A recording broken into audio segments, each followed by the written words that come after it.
Welcome to the Find Your Edge podcast. I'm your host, Chris Newport, founder, head coach, sports nutritionist, and exercise physiologist at the Endurance Edge. Our mission is to empower people to reach and sustain peak performance and health. So get ready to dive into all things training, nutrition, recovery, and more. We hope to give you detailed information and inspiring stories to help you be your best. Let's do it. Hey, y'all, and welcome back to the Find Your Edge podcast. So this podcast is something that I talk about literally all the time. And I have to remind myself that just because I tell it to myself doesn't mean you know it or understand it or how to use it. So today we're talking all about sweat rate, what it is, why it matters, and how you can hydrate and fuel properly in order to have the best performance possible. All right, so let's jump right in. So sweat is your primary cooling mechanism. So when you exercise, your muscles generate heat, and then your body sweats to release some of that heat to keep your core temperature in a good range. When it's really hot out, like it is here in North Carolina, and the dew point is really high, so there's a lot of moisture in the air, that becomes difficult. Your body cannot cool as efficiently when there's a lot of moisture in the air, right? Because we want that evaporation off of our skin. But when there's a lot of moisture in there, again, that's not going to happen quite as effectively. So what do? This is literally, we're bombarded with people in the summer who are like, oh my gosh, I am dying. And hopefully that's not the case. And we have solutions. I also thought about this today because I had a high-level tennis player in the metabolic testing facility today doing her sweat testing, with her main complaint being how much her body just suffers in the summer. So if you are experiencing things like wobbly legs, just feeling like you have dead leg feeling, maybe feeling nauseous, maybe even having dry heaves or actually vomiting, getting intense headaches, or starting to see stars, maybe even passing out, then your sweat rate might be the culprit. Also, we can get in a little bit into your sweat concentration. So that's your electrolytes. So we have kind of a couple of different things here going on, but I want to make sure that you guys understand this, at least at a high level, so that you can start to understand your body and fuel and hydrate the best that you can for your sport. So let me emphasize the fact that sweat rate is incredibly individualized and incredibly variable. So first and foremost, the individualized part. I'm sure that you have seen out if you go out with your local run group or you go play tennis with your friends or whatever it is, you pickleball, whatever it is that you're doing, football, soccer, and you may notice that there are some people that are just sweating incredibly heavily, and there are some people who are just barely dewy, right? You can blame that on just you. Congratulations, you are you. Now, there are some factors that go along with that, like your current state of fitness. You generally tend to sweat faster if you are more fit because your body is used to that. It's getting prepared. It's like, all right, we're going to start to cool down so that we can manage our core temperature while our body is doing all of this work. And then there's acclimatization. So when you are acclimating to let's say to the summer, it's going to take you a little bit. The first couple of days are probably going to feel pretty terrible. And then you will gradually acclimate to the weather pattern. Pro tip on that is don't overdo it. Always dial back your expectations, give yourself some grace, and know that, yes, your fitness will not necessarily suffer, but you've got to be trying to avoid putting your body at risk of health issues by being a little gentler on yourself. All right, so there's one. The other big one that I want to emphasize is the environment. So I'm always harping on my folks who are in the Fueling and Hydration Bootcamp, as well as anybody who does sweat testing with me and gets an individual consult with me, is dew point. Your sweat rate depends on a few different things, and the dew point is one of them.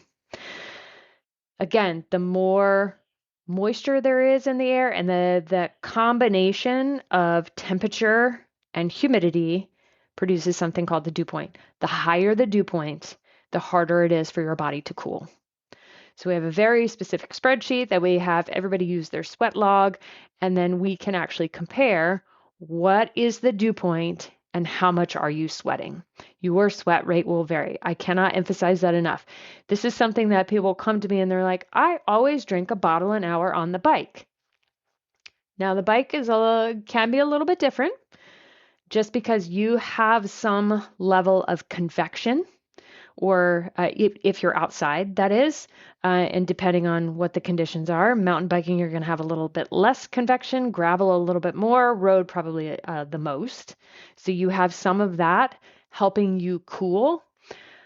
But when it's really cold versus when it's really hot, so the dew point being low and the dew point being higher, you may need to drink less when it's low and drink more when it's high. So that bottle of fluid an hour is not or should not be a hard and fast rule for you unless you're exercising literally in the same conditions all the time. Okay? So that's a really important one to know how your sweat rate varies. The other thing that can vary, as I just mentioned on the bike, can be the sport. So your sweat rate loss when you're swimming versus when you're biking versus when you're running versus when you're playing tennis versus when you're playing pickleball versus when you're rowing a boat on the middle of the water or paddleboarding or whatever is going to vary based on the sport and what other cooling factors are there or how exposed you are to the sun and those types of things. So be sure if you're going to measure, and I'll get into that more here in a moment, if you're going to measure your sweat rate, be sure to identify what the sport is. You can even do this inside, like for weightlifting, because, there are those people who decorate the floor with all of their sweat confetti all day long. So do this as an experiment for yourself because so many people just don't know this information. And then they come to me wondering why is my performance terrible? Or why do I feel terrible when basically at the end of the day, they're not hydrating properly? So brings me to another point. Your sweat loss, which of course is fluid in your body, means that you will have a performance decline. And what we've seen in the literature is even a 2% body weight loss can reduce your overall performance. And that can be whether you're picking up heavy things or you're trying to run a 5K or you're trying to get out there and play tennis or soccer or whatever the case may be. So that's from the literature, but I've seen people who are such heavy sweaters and they have just gotten so acclimated to losing more than that. And then some people who just don't do well even getting close to that 2%. They need to be a little bit more like 1%. Now, quick note on that. The goal of hydration should not be to match your losses exactly. Your body knows what to do when you lose a little bit. So usually I encourage people can we aim for somewhere between 1 to 2% body weight losses? Sometimes it's going to be more, sometimes it's going to be less. Oftentimes, especially for short workouts, we'll see people lose 0.5%, 0.8%. Great, fine. That's awesome. Again, the goal is not to get completely to zero. And the only reason why I say that is because it's too risky to tip that number in the opposite direction, which puts us at risk, which is why guessing can backfire. It puts us at risk of not only performance decline, but things like hyponatremia, especially in very long events, heavy sweaters, or some culprits tend to be women who are out there for 5+ hours, especially women marathoners and women who are doing 70.3s and whatnot, who are only hydrating with water, or they are over drinking because they don't know their sweat rate. I cannot tell you how many times I've seen this in our sweat testing facility is people who get the message, especially women, who get the message that that it's hot out and they need to hydrate, but then they're overhydrating and they're actually not getting the amount of electrolytes that they need, again, putting yourself at risk for hyponatremia. That's just one of the potential risks. There are other things that can go along with that. But anyway, that's the big one. And then, of course, there's underhydrating risks. Certainly performance decline. You might be cramping. You might be getting too hot. You might be having some level of GI distress, whether it be nausea, so more like upper GI distress, or more lower GI distress, sending you to the porta-john kind of thing. And then headaches is an especially common one as well. Then there's a sign of, do you have an electrolyte imbalance? So are the things with like weight swings, more cramping? Again, some of the symptoms are similar, things like nausea, confusion, a high perceived effort. So something feels really hard despite it not being something hard that you ordinarily do. So again, knowing that sweat rate is really important to actually test and then retest and retest. Okay, so how do you actually do it? I try to keep this super easy. What you'll see in like textbooks and the way that I actually used to do it in our sweat testing facility is I would give people the scales in the restroom, make them strip down, pee, and then weigh themselves in the nude. You absolutely can do that. The reason why I don't do that anymore, and that let me clarify, that's both pre and post weight test. You can do that. The reason why I typically don't do that is because it's going to interfere with their ability to do it multiple times. So I want to see trends. This is just like you going out and comparing your paces or comparing your RPE or comparing how you felt on a certain day, whether you do repeated runs, repeated bikes, repeated swims, whatever. Doing your repeated sweat test, at least per sport and in a range of dew points, so let's call it seasonally, you will find trends about yourself. And it is easier for my athletes that I've worked with and for the folks who we've worked with in the sweat testing lab for them to just get on a scale with their clothes on. And if they have any sort of issues with seeing numbers on the scale or there's any emotional attachment or that kind of thing, usually I'll give them something to hold. It can be a flower vase. It doesn't really matter. You can pick up something that you don't necessarily know the weight of, and you can weigh yourself with it before and afterwards. And it's just as easy to have your shoes on. The only thing with post weight is if you are sopping wet, you're going to want to remove whatever it is that you're sopping wet. If you cannot remove something, like your head of hair, then that's okay. Just squeeze it out as best as you can, if that is a thing, if that's possible, and get on the scale. Again, consistency and trends. Let me repeat that. Consistency and trends are the important thing. If you're just going off of one number, you may be overshooting or undershooting. So if you get some consistent numbers, also sometimes, your scale might be funky or what it might not be on a level surface. So that's why repeat if you can. So pre and post weight, do it in clothing if that's fine for you. If you are one who's like, I just do it first thing in the morning and I, do my indoor bike ride and then I head back to my bathroom and I do it nude again. Great. Perfect. I'm not even going to say necessarily even better.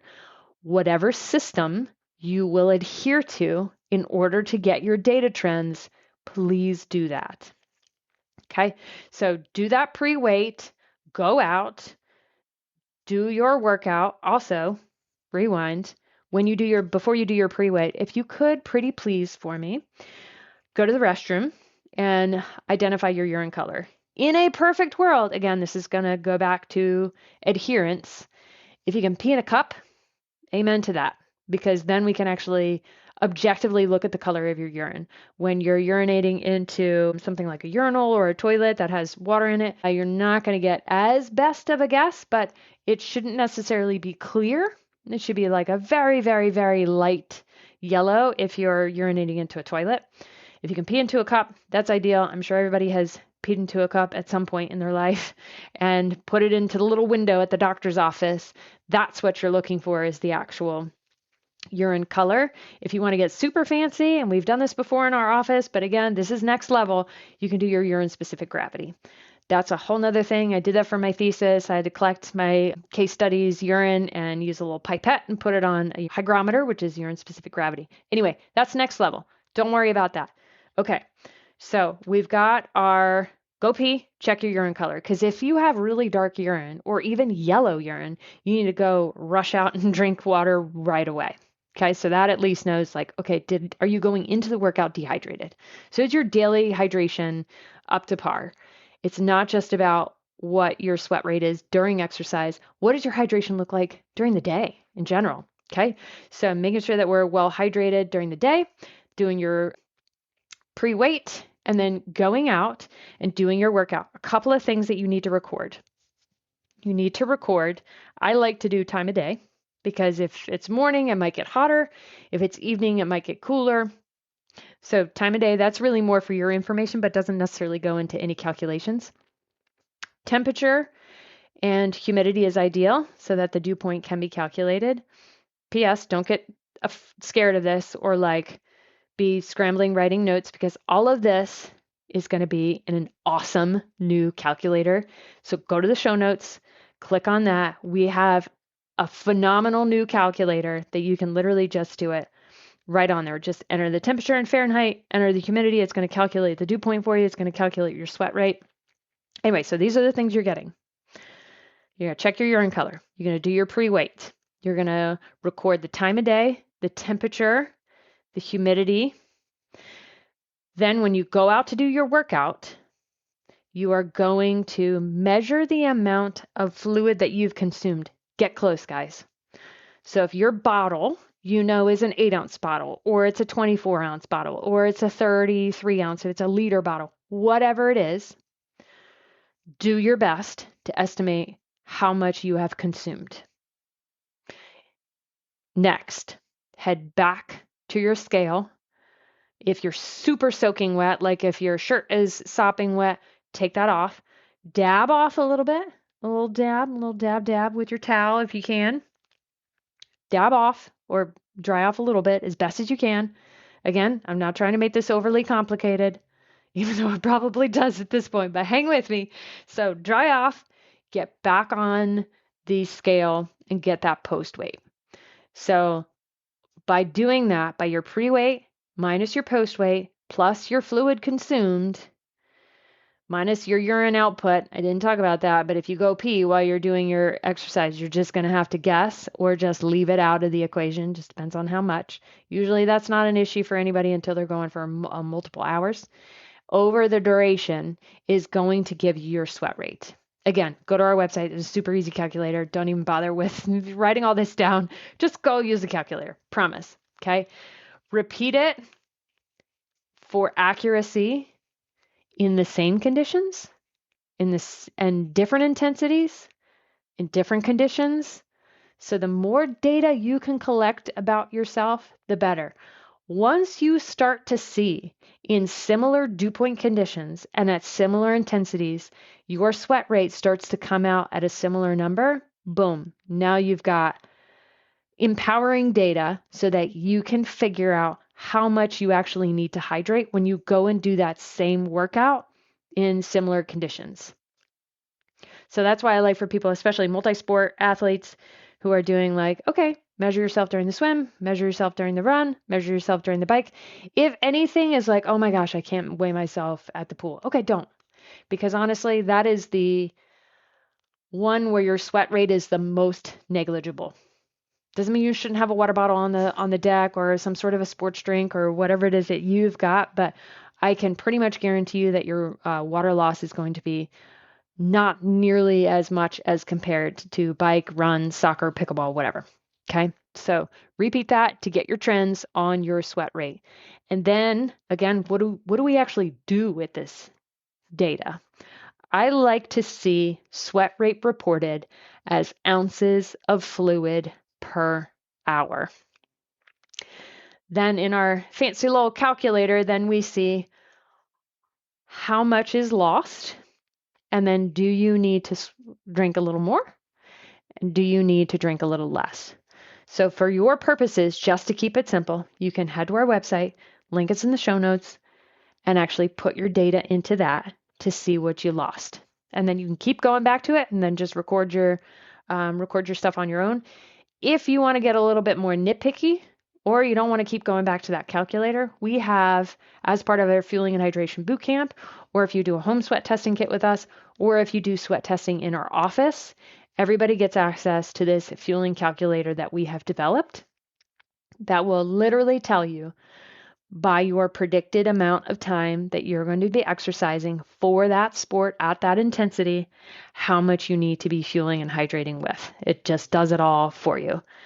So here's the kicker is, boy, wouldn't it be nice to know what your sodium is, your sodium losses in particular, just because that electrolyte is the most significant when it comes to exercise performance or muscular performance. Knowing that is something that you can't just randomly know on your own, right? So weighing yourself, totally easy to do, but knowing your actual electrolyte loss is a different story. Now, I have found in the hundreds of tests that we have done, does not change. Your sodium is like your fingerprint. Your electrolyte losses are like your fingerprint. It does not change year over year or season over season. The challenge is, and this is why we're talking about sweat rate, is that season over season, your sweat rate changes, but your sodium losses don't. So if we create a quote unquote solution or a formula for you, that formula doesn't change no matter what the season is. How much of it you drink is the big kicker. Let me repeat this because I have to repeat this all the time for my clients because they're kind of like, okay, so if I go out for this ride, then I just take one of these bottles or two of these bottles, or that is completely dependent on your sweat rate. How much fluid and electrolytes should be in that formula is something that we help people do. So let me repeat that again because this is a really important point. Your electrolyte content in your sweat does not change. And we've seen this in our testing. I know in the literature it might change a little bit if you have fitness changes or you gain or lose weight or you go into menopause. I have not seen that myself in our testing. When we have people do repeat sweat tests, it comes out exactly the same. So that piece is like your fingerprint. That doesn't change. What does change is your sweat rate. Are you guys getting this? So again, your sweat rate will change based on the sport that you're doing, based on the intensity that you're doing it at, and based on the dew point, right? So when people get sweat testing with us, or they do our fueling and hydration boot camp, which by the way, you can get on the wait list for that at theenduranceedge.com/fueling boot camp. We'll be opening up another cohort. So that's getting all into doing sweat testing with us and getting access to all of our different calculators so that you can manage your trends, your sweat rate trends, to be able to best predict what you need on training and race day or game day, whatever sport it is that you're doing. It is nice to start to collect data once you get the trends, then you won't have to do it anymore. Then once the season changes, then that's a good opportunity to start to test again. Again, season changes, you go into the winter, which we all stop thinking about that. That is the time to do it. Then you can see your personal variation in your sweat rate based on the dew point, your intensity, and the sport that you do. It is truly fascinating if you guys do this. And if you do this consistently, whether you're listening to this in the middle of the winter or the middle of the summer, a year from now or 2 days from now or whatever, I would love to see some of your data because holy smokes, the data differences that we get athlete to athlete. Let me give you an example of our most recent cohort in our fueling and hydration boot camp. From sodium losses, we had people vary from 20 milligrams per ounce of sweat up to 80 milligrams of sodium per ounce of sweat. And then for sweat rate, especially because right now it's hot in North Carolina, and most of our athletes are in North Carolina, but we have some all over the country. The sweat rate differences were anywhere from, say, 20 ounces per hour, well over 80 ounces per hour. 80. That's more than 2 liters of fluid. And I've seen some anomalies here and there of people who are unassumingly heavy sweaters. So I've got a lot of really petite women who can just sweat your butt right off. I tell you what, gold star for them, something you don't necessarily want to be really good at, but I have seen some women who can sweat so much and some men who don't sweat a lot and some men who do sweat a lot. So it's really nothing that you can adequately predict, but oftentimes you know yourself in that are there white sweat rings on your hat when you're done? Or um, are your shoes squishy when you finish and you look at your friends and you're like, they're barely even sweating. What the heck? It just makes you special. That's it. That's all right. It's not necessarily anything wrong with you, although we could get into a whole nother discussion about things like POTS and other things that may affect your sweat. So hopefully that was the Reader's Digest version of sweat rate, why it's important, how to actually test it, how you are super different and unique, and why it's important to have all of your trends, and then how you can form much better when you get this right. And I promise you, it's totally possible. So again, head to our website, click in the show notes below so that you can get access to that sweat rate calculator, try it out yourself, have some fun with it. Or if you want to go even deeper, sign up for our wait list for the next Fueling and Hydration Bootcamp when that opens up next. Love to see you there. You can always do a home sweat test kit, or if you are local, and we have people all over the state who come to work with us, you can do the sweat testing in our office, and then you get a one-on-one consult directly with me, and I walk you through this whole process, walk you through all different products. We don't have any allegiance to any products, so it's not like, oh, we can only recommend Gatorade products or we can only recommend Precision Hydration products. Nope, doesn't matter to me. I want to make sure that you are getting exactly what you need for your taste, for your gut, and everything that works best for you. Okay, you're awesome. Keep on sweating, keep on doing the thing, and I'll catch you next time. Thanks for listening. Thanks for listening to the Find Your Edge podcast. If you like what you heard, don't forget to subscribe on your favorite podcast platform so you never miss an episode. And if you're interested in learning more about our endurance coaching, sports and wellness nutrition, metabolic and sweat testing, triathlon training team, or our triathlon training library, be sure to check us out at theenduranceedge.com. And don't forget to follow us on social media at The Endurance Edge. Thanks again, and we'll catch you next time.